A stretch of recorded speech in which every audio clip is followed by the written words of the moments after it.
merveilleux voyage des saumons.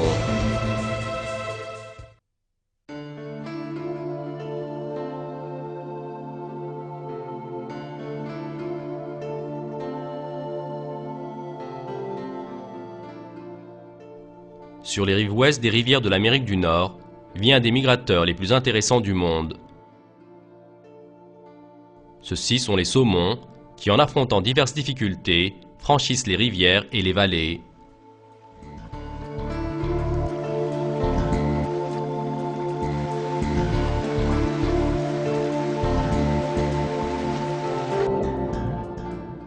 La vie des saumons commence avec les œufs que leur mère dépose dans un cours d'eau peu profond.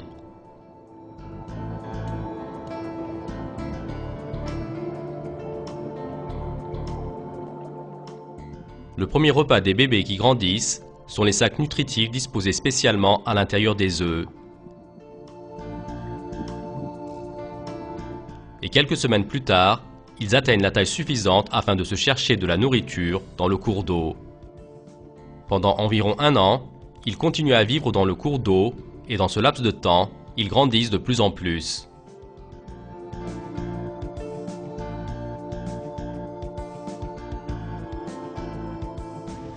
Les saumons furent créés avec une constitution leur permettant de vivre à la fois dans l'eau douce et l'eau salée. Quant au but de cette création, il est caché dans le voyage miraculeux que ce poisson va faire. Un matin de printemps, des milliers de saumons commencent à migrer tout le long du lit de la rivière.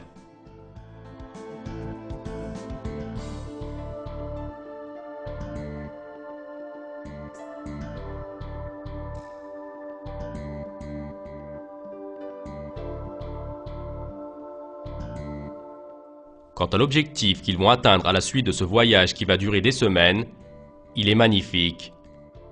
L'océan Pacifique.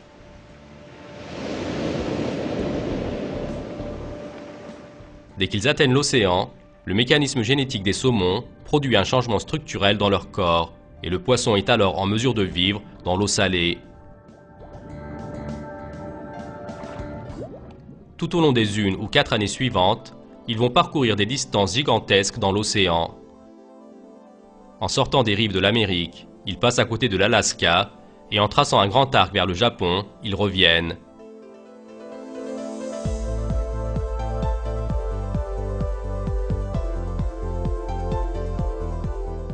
À l'issue du voyage, les saumons sont arrivés à maturité et ils sont fin prêts pour le dernier et plus intense voyage de leur vie.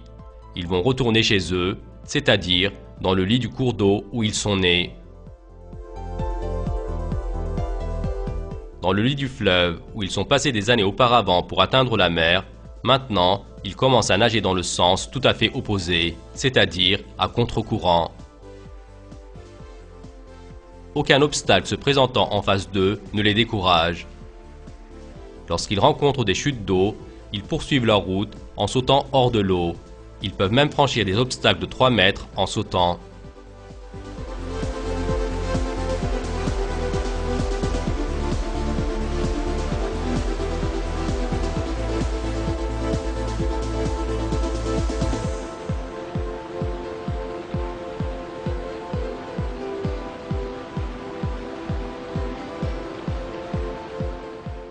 Ils poursuivent avec détermination leur itinéraire qui atteint parfois les 3200 km. Tout au long de ce voyage, ils ne mangent rien. Ils utilisent l'énergie qu'ils ont emmagasinée auparavant alors qu'ils étaient en mer. Et à la fin, ils arrivent sans faute au lit de la rivière où ils sont venus au monde des années auparavant et ils y déposent leurs œufs. Ils ont accompli leur devoir. Après une courte période, ils meurent.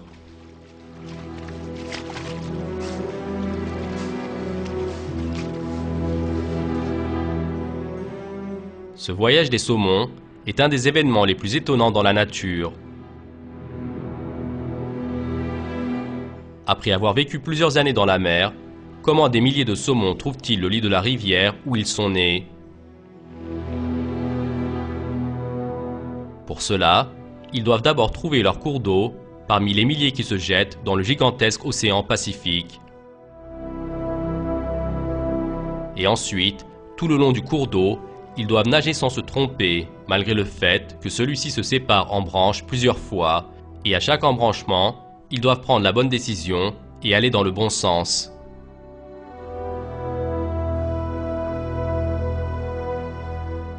Les saumons réussissent cette opération qui semble impossible. Très bien, comment et pourquoi? Regardons d'abord la réponse à la question « Comment ?».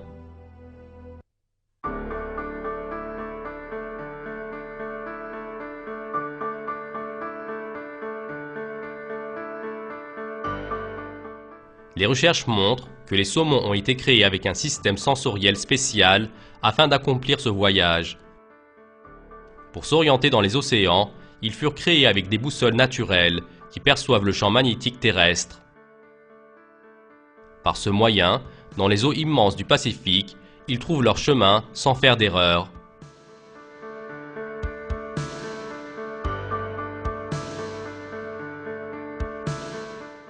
Seulement, la vraie question est de savoir comment les saumons ont trouvé le lit du cours d'eau où ils sont nés. Ceci nécessite un tout autre système que la boussole naturelle.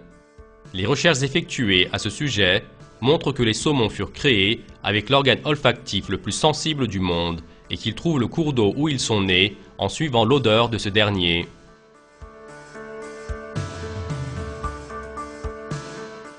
On ne pense pas tellement que les cours d'eau puissent avoir une odeur qui leur est propre. Seulement, dans la réalité, chaque cours d'eau sur Terre a une composition chimique qui lui est propre. La plupart du temps, les différences entre ces compositions sont si petites qu'elles ne peuvent pratiquement être perçues par aucun être vivant, hormis les saumons.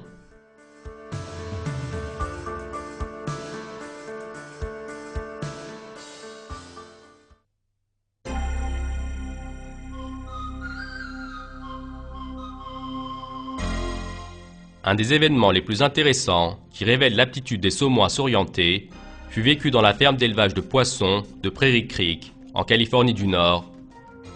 Une découverte faite dans cette ferme a révélé une surprenante aventure de migration. Le 2 décembre 1964, dans l'un des bassins de reproduction de poissons de la ferme, un saumon plutôt grand, qui a atteint ses 2 ans, fut découvert en train de nager parmi les centaines de poissons bébés. Sur la nageoire arrière du poisson, il y avait la trace des clips en métal spécial de la ferme d'élevage de poissons de Prairie Creek. Cette situation montrait que ce poisson était l'un des saumons élevés dans cette ferme il y a 2 ans de cela, puis il avait été relâché dans l'océan. Mais en revenant de l'océan, comment le poisson a-t-il pu entrer dans le bassin fermé de la ferme? Il y avait un détail qui donnait une idée à ce sujet. La grille en métal du couvercle de la boîte donnant sur le canal utilisé pour évacuer les eaux excédentes du bassin était cassée. Est-il possible que pour pouvoir revenir à l'endroit où il est né, ce poisson soit entré dans les conduits d'eau de la ferme et qu'il ait accédé au bassin après avoir cassé le couvercle de cette boîte? Concernant le fait, il n'y avait pas d'autre explication que celle-ci.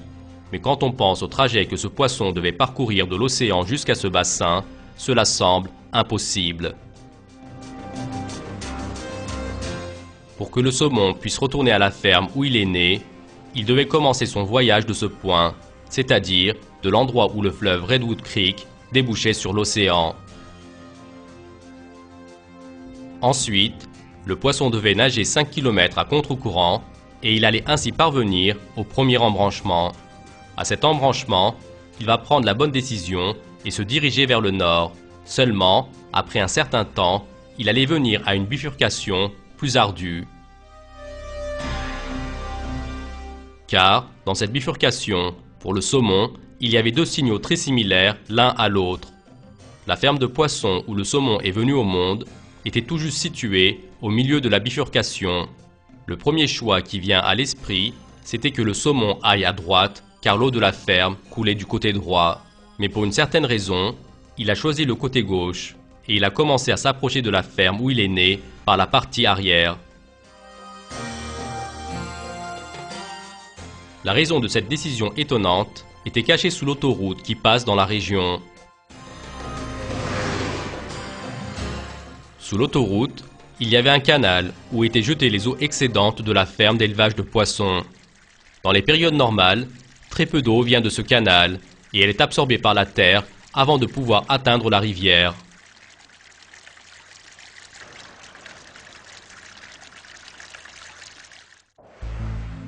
Mais cette année, il avait beaucoup plu.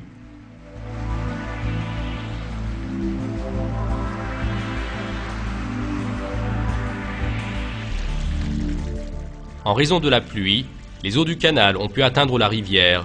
Ce courant d'eau peu profond était suffisant pour montrer le chemin au saumon. Le saumon, en suivant l'odeur qu'il reconnaissait, avait dû devoir sortir de la rivière et avoir progressé tout le long du conduit d'eau. Dans une eau haute de seulement 5 ou 10 cm, il devait à la fois nager et se traîner. Ensuite, il devait trouver le bon chemin parmi les conduits d'eau complexes à l'intérieur du tunnel. Même s'il réussit cela, à la fin, il allait encore être pris au piège. Il allait être coincé à l'intérieur du canal en béton de la ferme qui se trouve sous ce chemin en bois.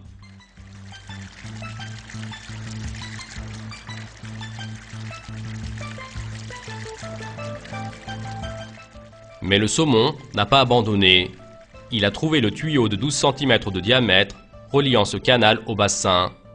Il a avancé tout le long de ce tuyau et il s'est trouvé face à face avec un dernier obstacle, la grille en métal devant le tuyau.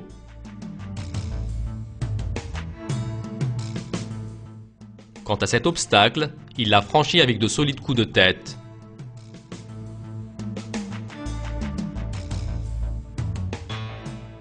Et donc, à l'issue de cet incroyable voyage, le saumon est arrivé dans un petit bassin où il est venu au monde il y a 2 ans. Après avoir calculé cet itinéraire, une idée est venue aux employés de la ferme d'élevage de poissons. Se peut-il qu'il y ait d'autres saumons qui étaient revenus au nid? En se disant que peut-être qu'ils trouveraient quelque chose, ils ont démonté les pièces du chemin en bois et ont regardé le canal se trouvant en dessous. Ils furent très étonnés. À l'intérieur du canal, il y avait exactement 70 saumons qui portaient les clips en métal de la ferme d'élevage de poissons.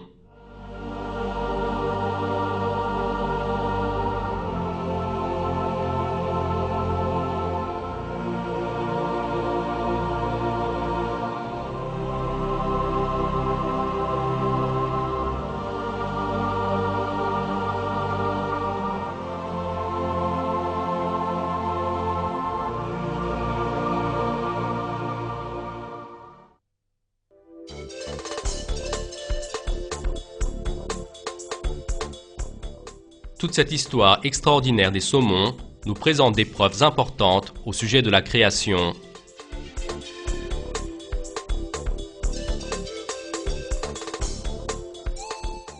Si on fait attention, chaque étape du voyage réalisé par le poisson fut calculée avec minutie.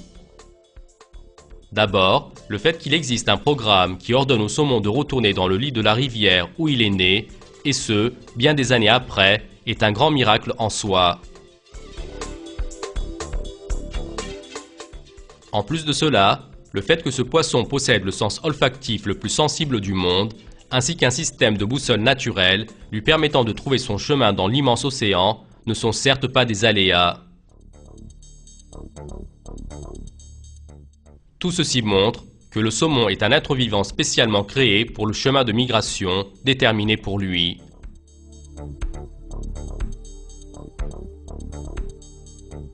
Quant à celui qui crée le saumon avec ses particularités extraordinaires, c'est Allah le Très-Haut, le créateur de tous les êtres vivants et le Seigneur de tous les univers.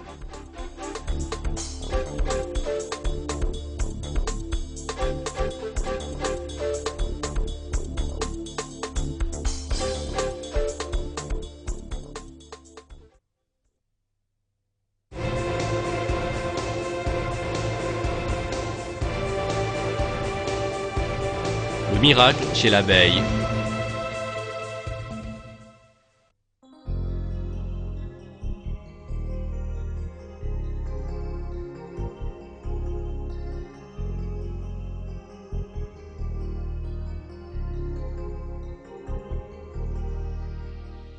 L'un des êtres vivants les plus intéressants dans la nature sont les abeilles qui, avec le miel qu'elles produisent, nous offrent un festin magnifique.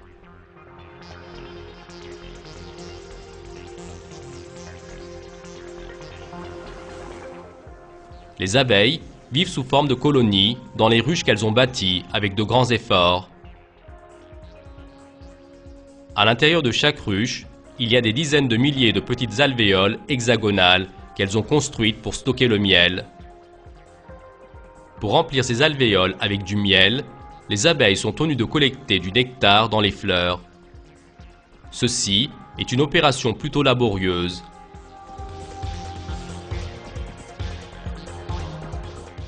Les dernières recherches scientifiques ont montré que pour produire un demi-kilo de miel, les abeilles doivent visiter une à une environ 4 millions de fleurs. Rien que le fait de trouver l'emplacement de ces fleurs est une affaire difficile en soi.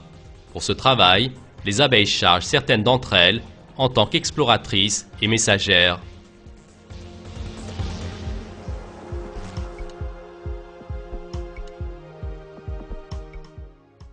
Comment ces abeilles messagères trouvent-elles le chemin des sources de fleurs dans des espaces aux dimensions gigantesques comparés à leur propre taille?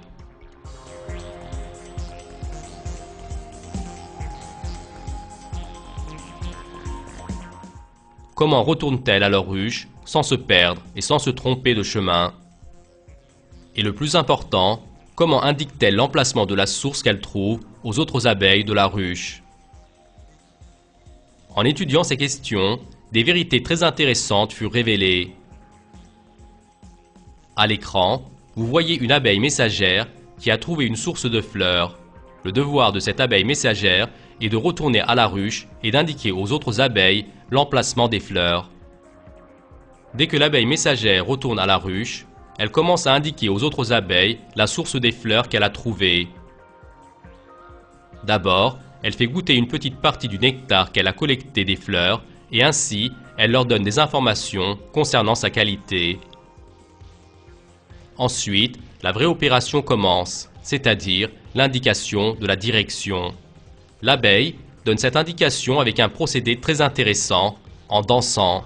L'abeille messagère commence à danser en faisant vibrer son corps au milieu de la ruche. C'est difficile à croire, mais les vibrations qu'elle fait lors de cette danse vont apprendre aux autres abeilles toutes les informations nécessaires concernant la source des fleurs qu'elle a trouvées.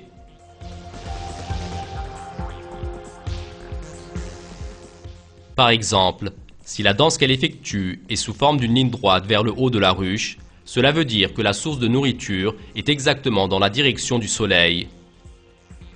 Si les fleurs sont tout à fait dans la direction opposée, cette fois-ci, l'abeille messagère décrit une ligne vers le bas de la ruche. Regardez, maintenant, l'abeille effectue une danse juste vers le côté droit.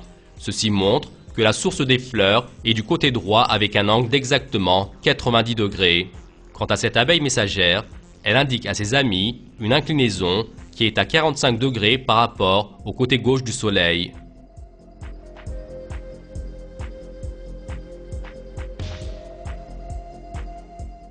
Seulement, il y a ici un problème. L'abeille indique la direction en fonction du soleil. Or, le soleil est en mouvement permanent. Toutes les 4 minutes, il glisse d'1 degré vers l'ouest. Dans ce cas, on peut s'attendre à ce que les abeilles se trompent. Or, les observations effectuées ont montré que les abeilles calculent également ce mouvement du soleil. Lorsque l'abeille messagère indique la direction, pour chaque 4 minutes qui passent entre-temps, elle fait glisser d'1 degré supplémentaire vers l'ouest l'angle qu'elle donne. Au moyen de ce calcul magnifique, les abeilles trouvent leur direction sans se tromper. Les abeilles messagères n'informent pas uniquement sur la direction des fleurs, mais aussi sur leur distance. La durée de danse de l'abeille et le nombre des vibrations du corps au cours de la danse informent aux autres abeilles la distance et ce, de manière exacte. Et celles-ci prennent la route après avoir emmagasiné suffisamment d'énergie pour cette distance.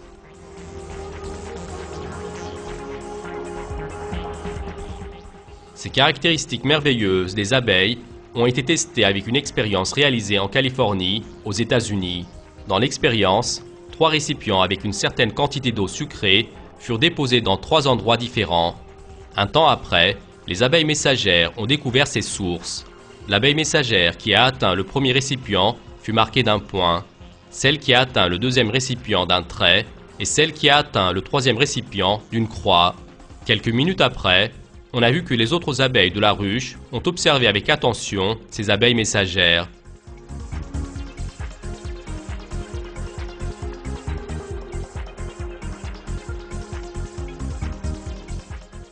Les scientifiques ont également marqué d'un point les abeilles qui observaient la messagère marquées d'un point, et celles qui observaient les autres messagères furent peintes en fonction de la marque de ces dernières.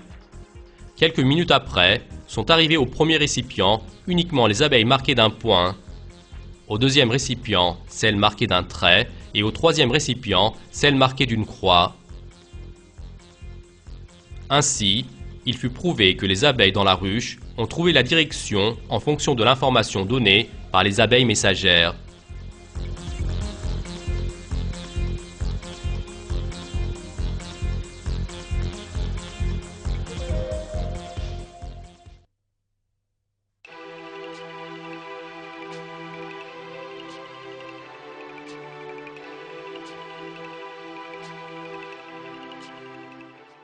Toutes ces explications sont des vérités sur lesquelles il est nécessaire de réfléchir avec attention.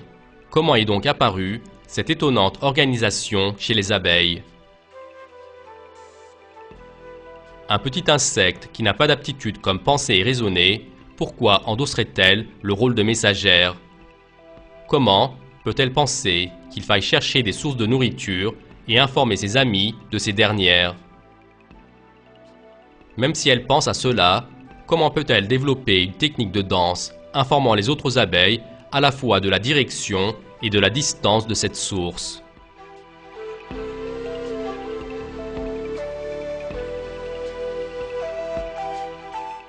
Comment les abeilles de la ruche peuvent-elles retirer une signification des vibrations et des mouvements complexes du corps de l'abeille messagère?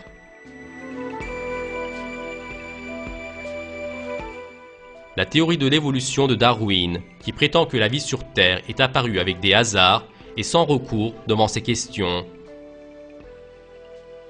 Car chacune de ces caractéristiques magnifiques des abeilles montre que ces dernières leur ont été données par leur unique créateur. Allah a créé les abeilles et leur a inspiré leurs devoirs. Dans le Coran, nous sommes informés ainsi de cette vérité. Je demande la protection d'Allah contre le diable. Et voilà ce que ton Seigneur révéla aux abeilles. Prenez des demeures dans les montagnes, les arbres et les treillages que les hommes font. Puis, mangez de toute espèce de fruits et suivez les sentiers de votre Seigneur, rendus faciles pour vous. De leur ventre sort un breuvage aux couleurs variées, dans laquelle il y a une guérison pour les gens. Il y a vraiment là une preuve pour des gens qui réfléchissent.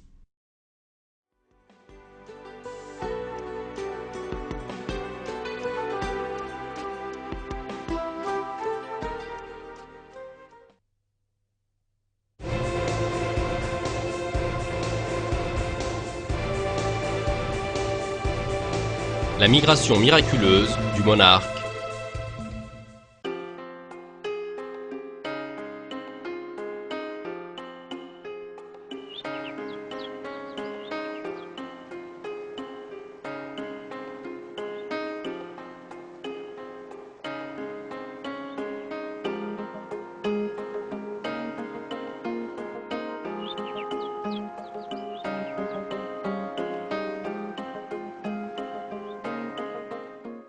Une variété de papillons qui vit au sud du Canada possède un des procédés de migration les plus intéressants du monde. Ceux-ci sont les célèbres papillons monarques. Comme tous les autres papillons, chaque monarque vient au monde après une série d'étapes qui se suivent parfaitement. D'abord, le monarque mère dépose ses œufs sur une plante.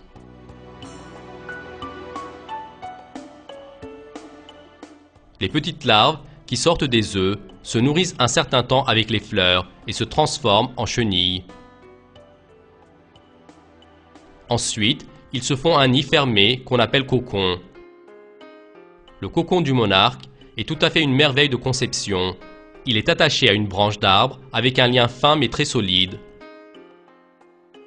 Après un certain temps, cette chenille, qui subit une transformation à l'intérieur du cocon, va lentement sortir dehors.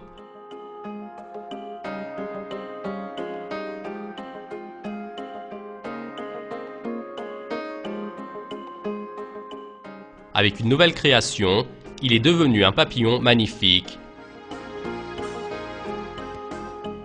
Ses ailes, qui sont d'abord à plat, se remplissent avec le sang qui est pompé. Le monarque est désormais prêt à voler.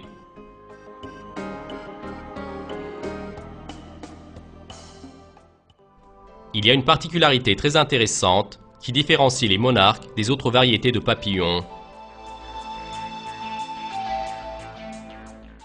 En une année, vivent exactement 4 différentes générations de monarques. Les 3 premières de ces générations ont une vie moyenne de 5-6 semaines. Seulement, la 4e génération est très différente, car cette génération va effectuer un voyage migratoire qui va durer environ 8 mois et elle va rester en vie jusqu'à l'accomplissement de ce voyage.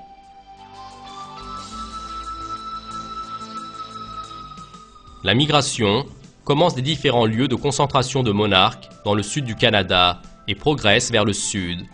Un groupe arrive en Californie et un autre groupe, en descendant plus au sud, arrive au Mexique. C'est intéressant. Comme s'ils avaient reçu l'ordre d'un seul centre, différents groupes de monarques se retrouvent au milieu du chemin et continuent la migration ensemble.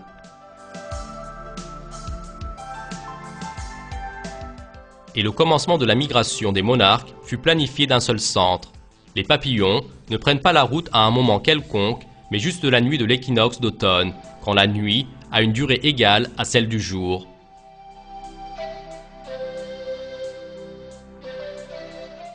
Après avoir volé pendant 2 mois, ils arrivent dans les forêts chaudes du sud. Les millions de papillons monarques couvrent les arbres tel un tissu. Ici, de décembre à mars, les monarques ne mangent rien pendant 4 mois. En poursuivant leur existence avec les stocks de graisse dans leur corps, ils boivent uniquement de l'eau. Les fleurs qui commencent à éclore au printemps sont importantes pour les monarques. Après une attente de 4 mois, pour la première fois, ils vont se faire un festin de nectar.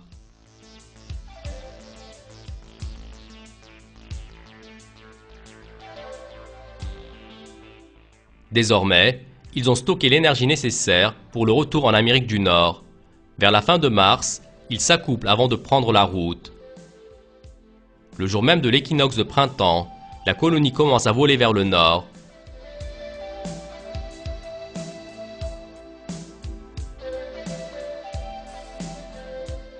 Ils accomplissent leur voyage et ils meurent peu de temps après être arrivés au Canada. Seulement, avant de mourir, pour la continuation de leur lignée, ils mettent au monde la génération nécessaire. La génération qui vient de naître est la première de l'année et elle va vivre environ 1 mois et demi. Plus tard, les 2e et 3e générations. Lorsqu'on en vient à la 4e génération, la migration va encore commencer. Cette génération va à nouveau vivre 6 mois de plus que les autres et la chaîne va ainsi continuer.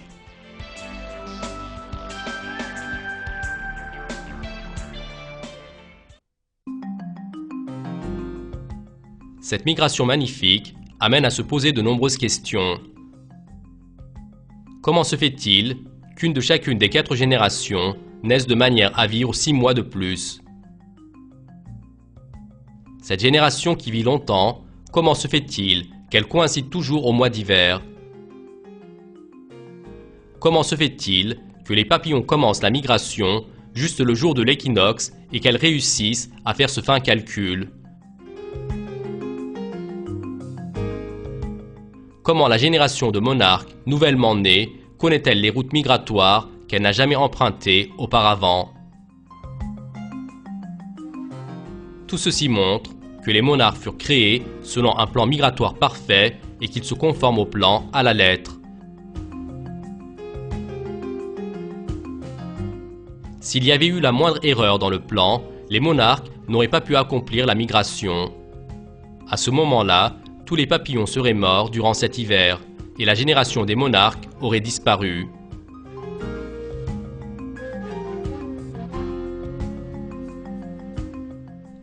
Il est clair que ces êtres vivants furent créés de manière spéciale et la migration extraordinaire qu'ils réalisent chaque année leur a été inspirée. Quant au propriétaire de cette création magnifique, c'est Allah le Tout-Puissant, le Seigneur des cieux et de la terre, le Créateur et le Maître de tous les êtres.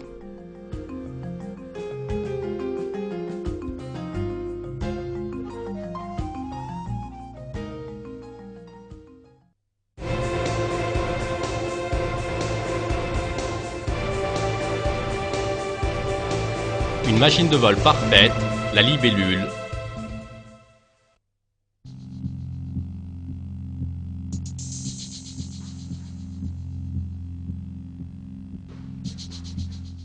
Les êtres humains se sont beaucoup efforcés pour trouver les moyens de voler. Environ 100 années sont passées de la construction du premier avion à aujourd'hui. Des avions, dans des milliers de modèles différents, ont été développés. Des dizaines de milliers de scientifiques ont travaillé pour faire des machines qui volent encore mieux. Au bout du compte, sont apparues les magnifiques machines de vol utilisées aujourd'hui.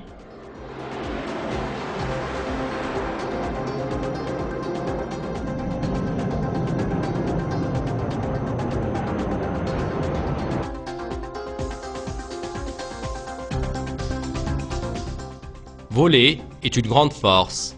Seulement, plus cette force est maîtrisée, plus elle est efficace. Rester en l'air lorsque c'est nécessaire, ou bien faire un atterrissage au point voulu, est au minimum aussi important que voler. Eh bien, c'est pour cette raison que les êtres humains ont développé une machine de vol à haute manœuvrabilité, l'hélicoptère. L'hélicoptère peut rester suspendu en l'air. Il peut faire un décollage et un atterrissage vertical. En particulier, dans le domaine militaire, en raison de l'avantage qu'il procure, des budgets illimités sont alloués pour les recherches concernant la conception de l'hélicoptère. Seulement, les dernières recherches effectuées ont exposé une vérité très étonnante. Lorsque la technologie de vol des hélicoptères d'aujourd'hui est comparée à celle d'une très petite machine vivante, elle reste très primitive. Cette machine de vol vivante est la libellule. Le système de vol des libellules est une vraie merveille de conception et aucune machine construite par les êtres humains ne possède une technologie de vol aussi élevée que celle de la libellule.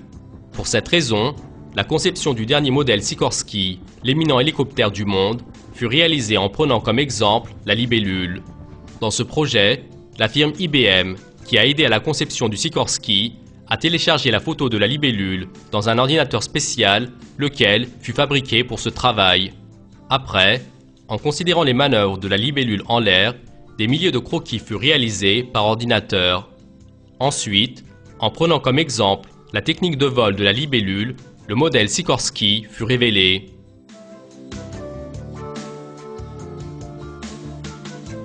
En résumé, une conception de très loin supérieure à ce qu'a planifié l'être humain se trouve dans le corps d'un tout petit insecte.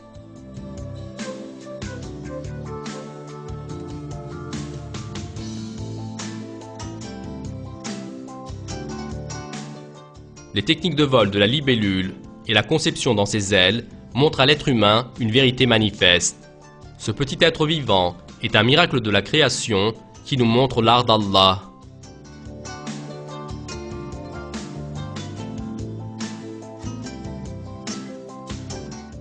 Sur le corps de la libellule, il y a deux paires d'ailes disposées en oblique. Cette disposition lui donne la capacité de manœuvrer très rapidement. Dans un temps très court, la libellule peut atteindre les 50 km/h, ce qui est une vitesse étonnante pour les insectes. Quant à la vitesse des athlètes qui courent le 100 mètres aux Jeux Olympiques, elle n'est que de 39 km à l'heure.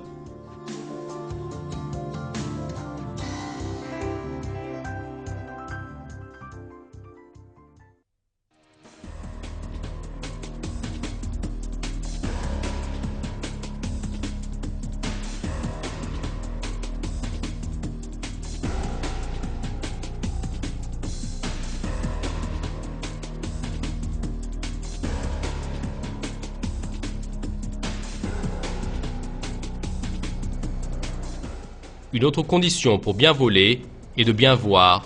Si le vol n'est pas appuyé avec un système de vision parfait, ce sera extrêmement dangereux. Pour cette raison, les avions et les hélicoptères modernes possèdent des systèmes de vision avancés. Et la libellule est équipée d'un système de vision très supérieur. La libellule a exactement 30 000 micros-yeux. Chaque œil voit un point différent. Les informations venant de ces yeux sont transmises au cerveau de la libellule qui effectue des opérations tel un ordinateur. Grâce à ce système, la libellule possède une merveilleuse aptitude à voir.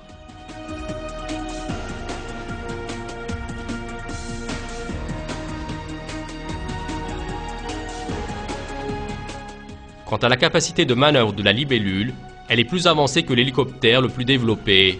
Par exemple, avec une manœuvre qu'elle fait au dernier moment, elle évitera de heurter un camion qui vient à grande vitesse en sens contraire.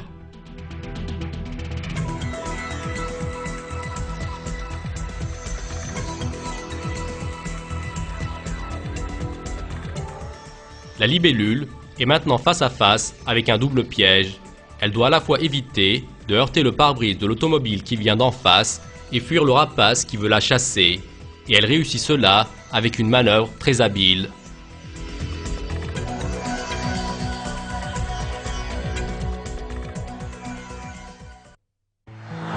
Une des difficultés que rencontrent les pilotes qui sont obligés de faire des manœuvres fréquentes, c'est de déterminer la position de l'avion par rapport au sol après la manœuvre. Si après la manœuvre, le pilote s'en mêle, ne serait-ce qu'un instant, sur le fait de savoir laquelle est la position haute et laquelle est la position basse, l'avion peut tomber. Contre ce danger, les techniciens ont développé un appareil spécial. Cet appareil, qu'on appelle le gyroscope, montre au pilote une ligne d'horizon artificielle. Le pilote compare cette ligne avec la vraie ligne d'horizon et détermine la position de l'avion à l'instant même. Depuis des millions d'années, la libellule utilise un appareil semblable à celui développé par les techniciens. Une ligne d'horizon artificielle fut tracée devant les yeux des libellules.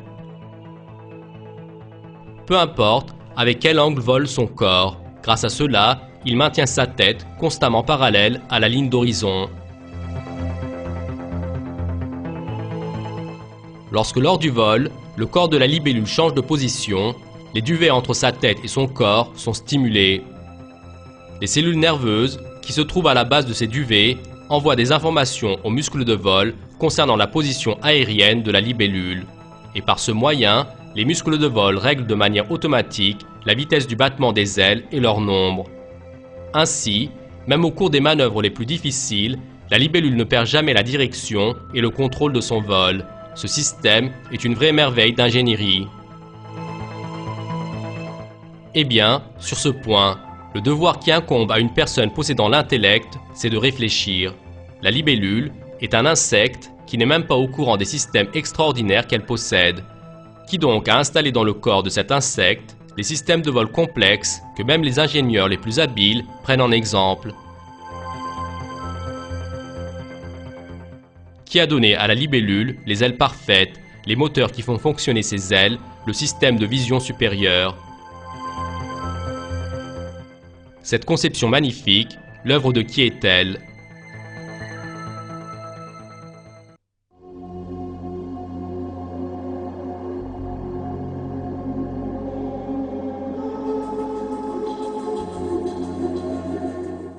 La théorie de l'évolution de Darwin, qui a tenté d'expliquer la vie avec les hasards, est silencieuse devant ces questions, car il est impossible que les systèmes dans le corps de la libellule soient apparus par voie d'évolution, c'est-à-dire avec les hasards et étape par étape.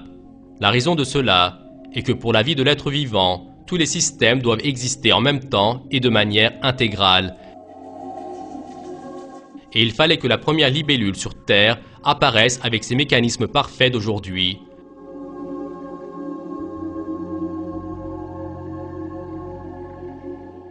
Et en effet, les registres de fossiles qui nous instruisent sur l'histoire de la nature confirment cette vérité. Les registres de fossiles montrent que les libellules sont apparues soudainement sur Terre. Ce fossile de 320 millions d'années appartient à la plus ancienne libellule connue.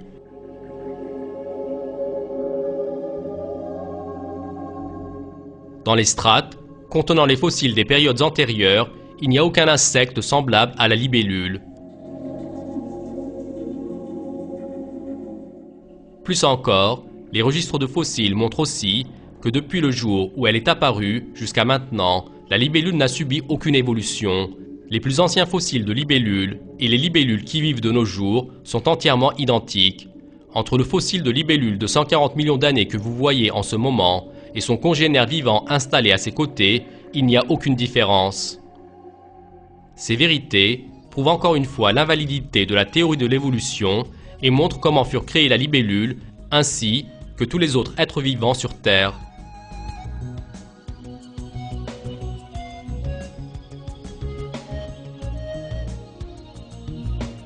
Tous les êtres vivants ont été créés par Allah le Tout-Puissant, qui est le Seigneur des univers, et chaque être vivant est une preuve de son existence. En dehors d'Allah, aucune force ne peut créer, ne serait-ce qu'une seule mouche. Dans le Coran, nous sommes informés ainsi de cette vérité.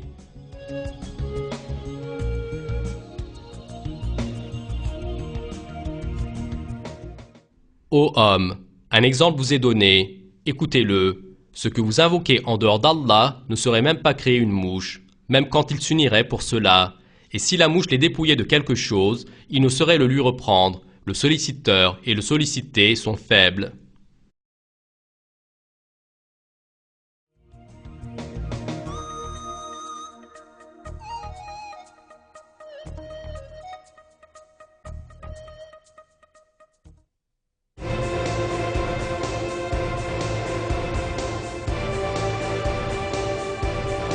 La réalité de la création.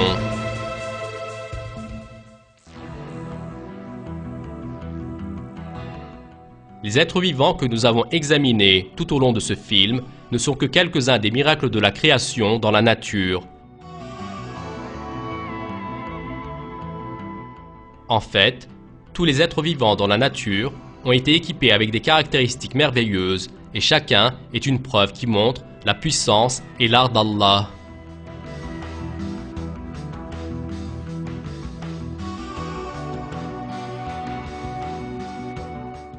Ce qui est important, c'est d'être capable de voir cette création magnifique dans la nature et en comprendre le but. Allah veut de nous que nous réfléchissions sur la création et que nous en tirions des conséquences. Voici ce qui est proposé dans un verset du Coran. Dit, parcourez la terre et voyez comment il a commencé la création. Puis, Allah crée la génération ultime, car Allah est omnipotent.